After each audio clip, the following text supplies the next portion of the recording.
ત્રિકોણમાં કાળો કલર દર્શાવવામાં આવ્યું હતું.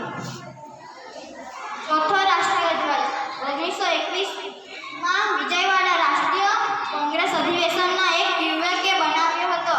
તેમાં 3 રંગો હતા: સફેદ, લીલો, લાલ.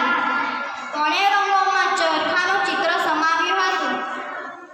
લાલ રંગ હિન્દુ ધર્મ માટે, લીલો રંગ મુસ્લિમ ધર્મ માટે, સફેદ રંગ અન્ય ધર્મો માટે બનાવ્યો હતો. પાંચમો રાષ્ટ્રીય ધ્વજ ઈસવીસન 1931ના રોજ મોટાભાગે તમામ પક્ષીઓએ રાષ્ટ્રીય ધ્વજ તરીકે સ્વીકાર્યો હતો. એમાં પણ 3 રંગો હતા: કેસરી, સફેદ, લીલો.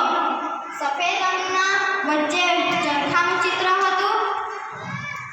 આ ત્રણેય રંગો કોઈ પણ ધર્મને માનતા નથી.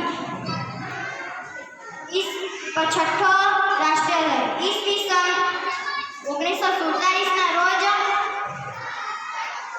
ફરકાવવામાં આવ્યું હતું.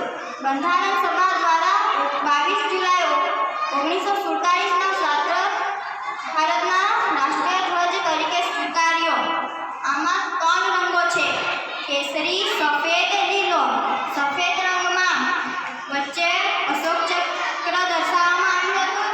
કેસરી રંગ બલિદાન અને શૌર્યનો છે. સફેદ રંગ શાંતિનો છે. લીલો રંગ હરિયાળી